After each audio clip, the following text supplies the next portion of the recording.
वरसूलिकल मुर्तदा व हबीबिकल मुस्तफा व अलैहि दबिस्सद्क़ व सफ़ा व सहबिही व खुलफ़ाए सादात अबी बकर as-सिद्दीक़ अल-अकबर व उमर अल-फारूक अल-आज़म व उस्मान अल-गनी दिन वासिदिल्लाह अली al-मुर्तदा व वलदी इमाम हसन al-मुज्तबा व सिब्तिही इमाम हुसैन ad-दाफ़ि'il कर्ब वल बला वफिलसद कबिदिल बतूल ज़हरा सय्यदतिन निसा वबनिही सय्यदना अब्दुल क़ादिर गौथुल वरा व सिराज उम्मती सय्यदना अबी हनीफा इमाम व इम्मतिल हुदा व अला मुजद्दिदिल आज़म लिदीनिही व मिल्लतिही मुर्शिदिना अहमद रज़ा व अलल्लज़ी मा ज़ाला रद्दद मुखालिफि सुन्नह मुहसिनिन अख्तर रज़ा अम्मा बाद फ़अऊज़ु बिल्लाहि मिनश शैतानिर रजीम बिस्मिल्लाहिर रहमानिर रहीम सिबग़तल्लाह व मन अहसनु मिनल्लाहि सिबग़ह व नहनु लहु आबिदून सदक़ल्लाहुल अज़ीम क़ाल उमर रज़ियल्लाहु अन्हु नहनु क़ौम अअज़्ज़नल्लाहु बिल इस्लाम फ़इज़ा इब्तग़ैना अल-इज़्ज़ता बिग़ैरिही अज़ल्लनल्लाह आमन्तु बिउमर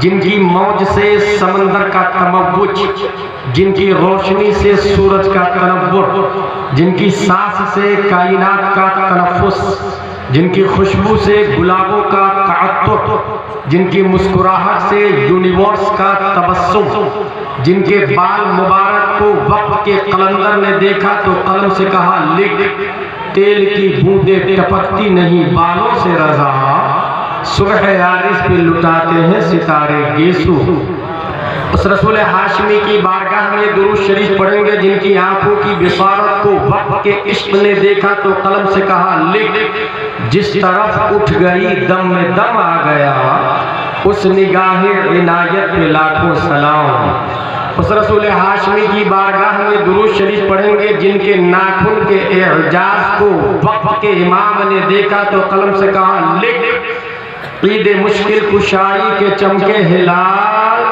नाखूनों की बिशारत पे लाखों सलाम उस रसूल हाशमी की बारगाह में दुरूद शरीफ पढ़ेंगे जिनकी कलाई को वक्त के मुजद्दिद ने देखा तो कलम से कहा लिख काबे दीनो ईमा के दोनों सुतून साहिदैन रिसालत पे लाखों सलाम उस रसूल हाशमी की बारगाह में दुरूद शरीफ पढ़ेंगे जिनके शिमला मुबारक को इमाम इसको मोहब्बत ने देखा तो कलम से कहा लिख पुष्प पर ढलता सरे अनवर से शिमला नूर का देखे मूसा दूर से उतरा सहीफा नूर का अकीदत व मोहब्बत के साथ दुरूद शरीफ पढ़े अल्लाहुम्मा सल्ली अला सय्यदना व मौलाना मुहम्मद व आलिहि व सहबिहि बारिक वसल्लम सल्लल्लाहु व सल्लम अलैका या रसूलल्लाह सल्लल्लाहु तआला अलैहि वसल्लम जलसे मिन हैसु हिया CPU का काम करता है central processing of unit in the other words Garhwa junction पर जो डिस्प्ले पे ये लिखा हुआ था कि फला गाड़ी का B1 यहाँ होगा B2 वहाँ होगा B3 उसके बाद ये असल नहीं है असल कंप्यूटर का वो हिस्सा है जहां में उसको सेव करके उसे रन किया जाता उसे चलाया जाता इनफैक्ट अगर B1 की जगह CPU में B2 को डाल दिया जाए तो डिस्प्ले पे B2 दिखाएगा जलसा इंसानी दिमाग के कंप्यूटर में CPU की हैसियत से मटेरियल को इंटर करता है इंसान अगर उसको ऑब्जर्व कर ले तो इंसानी लाइफ डिस्प्ले पे वही शो होगा और जो लोग इंजॉय तलज्जुज और तफन्नुन तबा के लिए आता है इन्नमल अअमालु बिन्नियात का एक जुमला है युसीबुहा उसको वो हासिल होगा अल्लाह का रंग आया कुरान शरीफ में हे अल्लाह तू रंग से पाक है, क्योंकि रंग के लिए जिस्म का होना जरूरी है, रंग अर्ज है, उसके लिए जौहर का होना जरूरी है।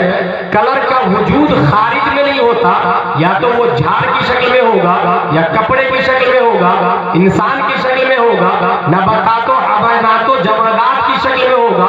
कुरान में आया अल्लाह के रंग को पकड़ ले, और अल्लाह रंग से पाक है, क्योंकि अल्लाह जिस्म से पाक है। Allah has no face, Allah has no head, Allah has no hand, Allah has no finger, Allah has no nails, Allah has no stomach, Allah has no left, no right, no back, no front. ए Allah, तू जिस्मो जिस्मानियात से पाक है, फिर तेरा colour कैसे हो सकता है? जब ये क्वेश्चन पैदा होता है दिमाग में, परवरदिगार आलम ने इस क्वेश्चन को खत्म करने के लिए अपनी तजल्ली का एक चेहरा बनाया, और उस चेहरे को 571 ईस्वी में मकामे बैदा में मक्का की धरती पर सुबह सादिक सुल्बे अब्दुल्लाह से शिकमे आमिना से मकाम पीर के दिन मक्के में पैदा फरमाया अपनी तजल्ली का एक चेहरा, और उसे कलर भी दिया, उसे बाल भी दिया, उसे जुल्फ भी दिया, उसे गाल भी दिया, उसे हाथ भी दिया, उसे चेहरा भी दिया, उसे पूरा वजूद दिया है। अल्लाह चेहरे से पाक है, मगर अपनी तजल्ली का एक चेहरा बनाया जिसे रूहे मुस्तफा कहा जाता है। अब दुनिया वालों को रब की तरफ से ये पैगाम है कि अगर तुम मेरा कलर पकड़ना चाहते हो तो मुस्तफा के कलर को अपना लो, मेरे रंग में रंगना चाहते हो तो मुस्तफा के रंग में रंग जाओ, मेरे रंग से अपने वजूद को मुनव्वर करना चाहते हो तो परवरदिगार आलम ने प्यारे मुस्तफा को पैदा किया, और कयामत तक के लिए ये पैगाम दे दिया, मय्यते रसूल फकत अता अल्लाह। इसकी तर्जमानी, जब मेरा इमाम अच्छे रजा, प्यारे रजा, आशिक रजा, फाजिल रजा, अल्लाह की रजा, सहाबा की रजा, बरेली का इमाम अहमद रजा खां करते तो कलम से कहते हैं लिख, बखुदा खुदा का यही है दर, नहीं और कोई मफर मकर, जो वहां से हो कहीं आके हो, जो यहाँ नहीं हो वहां।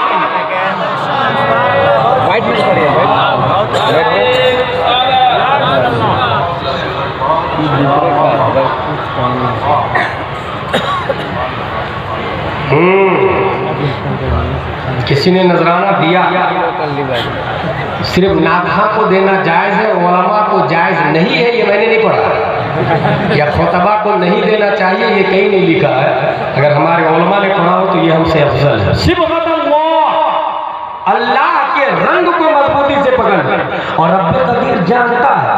सहाबा ने नबियों को देखा, क्या झारखंड वालों ने देखा, क्या गढ़वा वालों ने देखा, इंडिया वालों ने देखा? डरबन, इटली, सिसिली, लीबिया, तुनिस, जज़ाइर, मगरिब, मुरितानिया, जिबूती, सुमान, जुजुल कमर, नाइजीरिया, बहरैन, इमारात, दुबई, और फिर मुस्तफा के जमाने से लेकर कयामत तक नबी को देखने वाले कितने लोग हैं? इसलिए खल्लाक़े दो आलम ने हर सदी में नबी के रंग में रंग करके एक मुजद्दिद को पैदा किया है, जिन्हें मुस्तफा का रंग देखना हो, पहली सदी हिजरी के मुजद्दिद उमर बिन अब्दुल अजीज को देख ले। मुस्तफा के रंग को देखना हो, दूसरी सदी हिजरी के मुजद्दिद इमाम मोहम्मद बिन इदरीस शाफई को देख ले। मुस्तफा के रंग को देखना हो, तीसरी सदी हिजरी के मुजद्दिद इमाम अबू हामिद अल-अस्फराइनी को देख ले। मुस्तफा के रंग को देखना हो, इमाम अबू हामिद अल-अस्फराइनी, इमाम अबुल हसन अशअरी, 5वीं सदी हिजरी के मुजद्दिद इमाम गज़ाली को देख ले। जिन्हें मुस्तफा के रंग को देखना हो, 6वीं सदी हिजरी के मुजद्दिद इमाम फखरुद्दीन राज़ी को देख ले। जिन्हें मुस्तफा के रंग को देखना हो, 7वीं सदी हिजरी के मुजद्दिद इमाम तक़ियुद्दीन अद-दक़ीक़ को देख ले। जिन्हें मुस्तफा के रंग को देखना हो, 8वीं सदी हिजरी के मुजद्दिद इमाम ज़ैनुद्दीन इराक़ी को देख ले। जिन्हें मुस्तफा के रंग को देखना हो, 9वीं सदी हिजरी के मुजद्दिद अल्लामा जलालुद्दीन सुयूती को देख ले। जिन्हें मुस्तफा के रंग को देखना हो, 10वीं सदी हिजरी के मुजद्दिद मुल्ला अली क़ारी को देख ले। जिन्हें मुस्तफा के रंग को देखना हो, 11वीं सदी हिजरी के मुजद्दिद मुजद्दिद अल-फ़सानी को देख ले। जिन्हें मुस्तफा के रंग को देखना हो, 12वीं सदी हिजरी के मुजद्दिद औरंगज़ेब अलैहिर्रहमा को देख ले। जिन्हें मुस्तफा के रंग को देखना हो, 13वीं सदी हिजरी के मुजद्दिद शाह अब्दुल अजीज मोहम्मद देहलवी को देख ले। जिन्हें मुस्तफा के रंग को देखना हो, 14वीं सदी हिजरी के मुजद्दिद इमाम अहमद रज़ा खान को देख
को देखना हो तो मुफ्ती आजम इनको देख लो, उनके रंग को देखना हो तो कादुश्री अख्तर रजा खान को देख लो। सिबगतल्लाह वमन अहसन मिनल्लाहि सिबगा।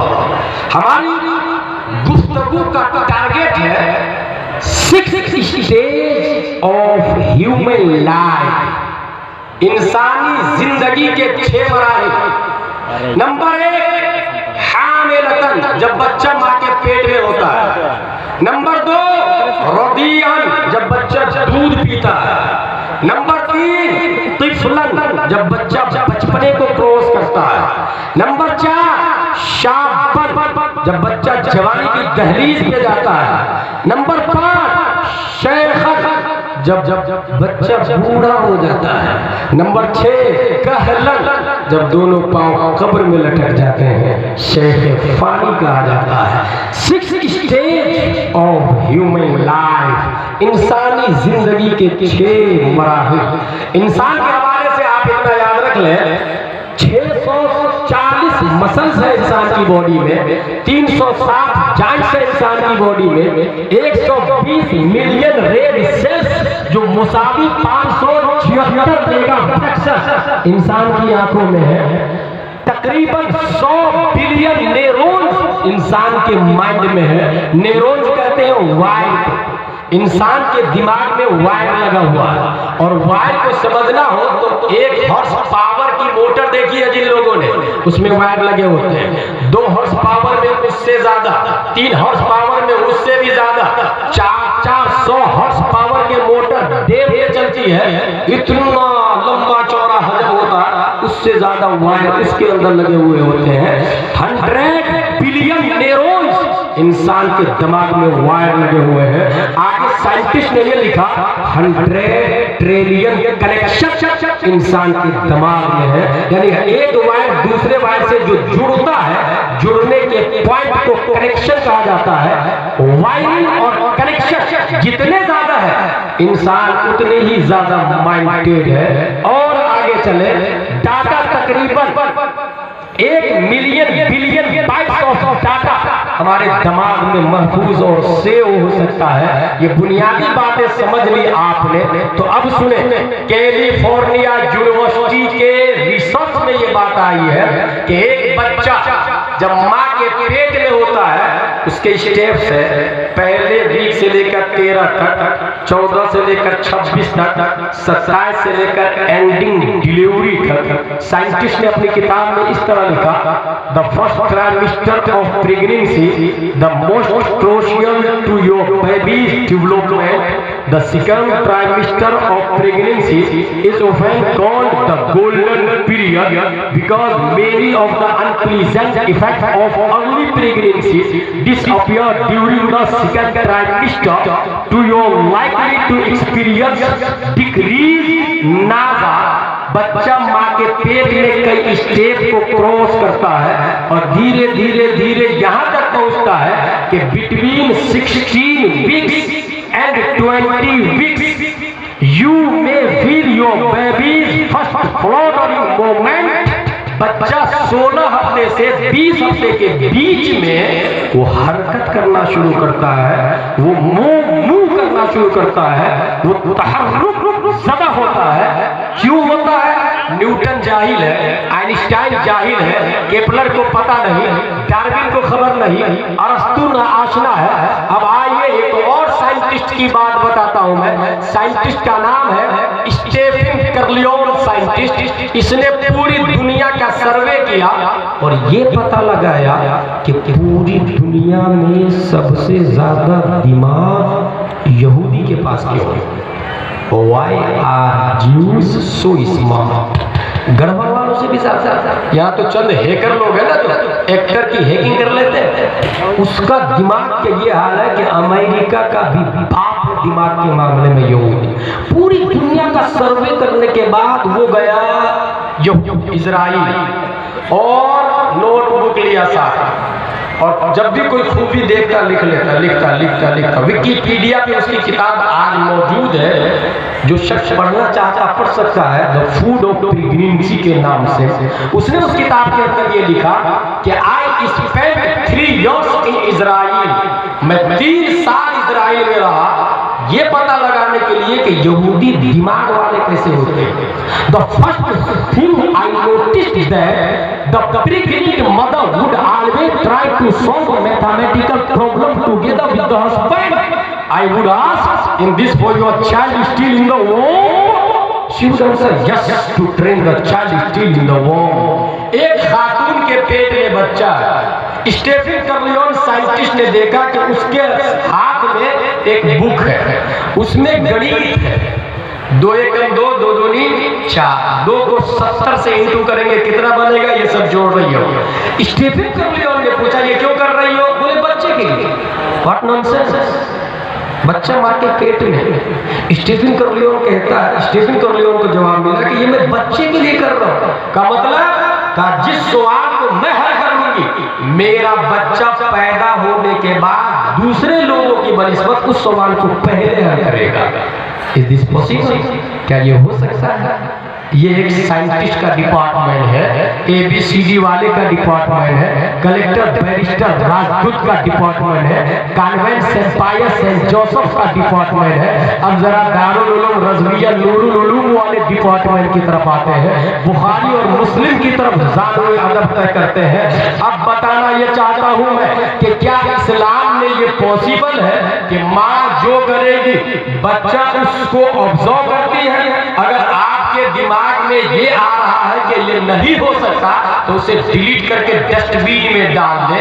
क्योंकि आपने देखा होगा, हमने देखा, हमारे घर में जब बच्चा पैदा होता, दूध पीता, माँ को सर्दी होती तो बच्चे को सर्दी हो जाती, माँ को गर्मी होती बच्चे को गर्मी हो जाती, माँ को फीवर होता बच्चे को फीवर हो जाता।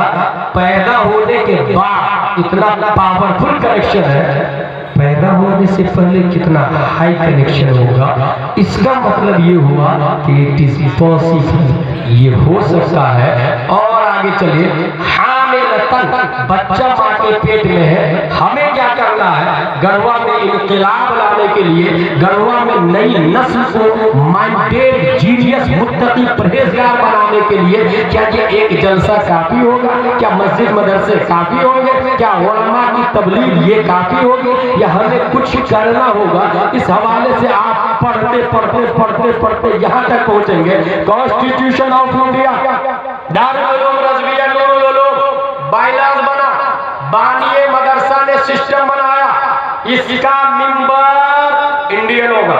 रूल नंबर 1, रूल नंबर 2, इसका मिंबर सुन्नी सयूल अकीदा होगा। रूल नंबर 3, इसका मिंबर मसलक आला हज़रत वाला होगा। रूल नंबर 4, इसका मिंबर अगर कोई वहाबी होता है तो मिंबरशिप अपने आप खत्म हो जाएगी। ये तमाम बायलॉज लिख दिया आपने। 100 साल नहीं, 500 साल के बाद में भी अगर इस मदरसे पे कोई वहाबी कब्जा करता है, एक सुन्नी का बच्चा वो बायलॉज लेके गढ़वा कलेक्टर के पास जाएगा और कहेगा देखिए बायलॉज में ये लिखा हुआ है, इस मदरसे का मेंबर सिर्फ सुन्नी और मसलक आला हजरत वाला होगा। कलेक्टर के बाप को ये डिसीजन देना पड़ेगा, वहाबियों मदरसा खाली कर दो, देवबंदियों मदरसा खाली कर दो, क्योंकि नियम में लिखा हुआ है सिर्फ सुन्नी इसका मेंबर होगा। ये कॉन्स्टिट्यूशन ऑफ इंडिया बोलता है, ये भारत का संविधान बोलता है। अब मैं ये जानना चाहता हूँ कि बच्चे की, इंसान की तकदीर कब लिखी जाती है? इंसान शराब पीता, जुआ खेलता, जिना करता, माँ बाप को सताता, गालियां देता, नमाज नहीं पढ़ता, रोजा नहीं रखता, तो इंसान का बायलॉज कब बनता है? जब पढ़ना शुरू किया तो पढ़ते पढ़ते बुखारी की ये हदीस नजर आई, इन्ना अहदकुम युजमअ खल्क़ुहु फी बत्नि उम्मिही 40 यौमन नुतफ़ा सुम्मा यकूनु अलक़ा मिस्ला ज़ालिक सुम्मा यकूनु मुद्ग़ा मिस्ला ज़ालिक सुम्मा युरसिलुल्लाहु इलैहि अल-मलक फयनफ़ुख़ु फीहि रूह व यु'मरू बिअरबइ कलिमात बिकतबि रिज़्क़िही व अजलिही व अमलिही व शक़िय्यिन औ सईद। बच्चा पहले 40 दिन माँ के पेट में नुतफा की शक्ल में होता है, दूसरे 40 दिन माँ के पेट में आलाका की शक्ल में होता है, तीसरे 40 दिन माँ के पेट में गोश्त का एक हिस्सा बन जाता है। 40 को 3 से इंटू करे तो कितना बनता? 120 दिन के बाद में रब्बे कदीर फरिश्ता को भेजता है और 4 चीजों का हुक्म देता है। फरिश्ता लिख दे बेकतब रिस्क ही, वो खाएगा क्या, पिएगा क्या, मकान कितना बनाएगा, कपड़े कितने खरीदेगा, साइकिल होगी या मोटरसाइकिल, फॉर्च्यूनर होगी या अपाची या टोयोटा या ऑडी होगी, ये उसकी तकदीर में लिख दी जाती है। क्योंकि रिस्क सिर्फ खाने पीने की चीज को नहीं कहते, useful thing for your life called in Arabic रिस्क, मताए जिंदगी को रिस्क कहा जाता है। कितने मकान होंगे, कितने दुकान होंगे, वो सब कुछ उसके अंदर लिख दिया जाता। बेकतब रिस्क ही, वो अजल ही, मरेगा कब, आज पैदा हुआ कल मर जाएगा, या 100 साल बाद या 50 साल बाद, ये भी लिख दे। तीसरी चीज ये लिख दे वो अमल ही, वो करेगा क्या, शराब पिएगा, जॉब करेगा,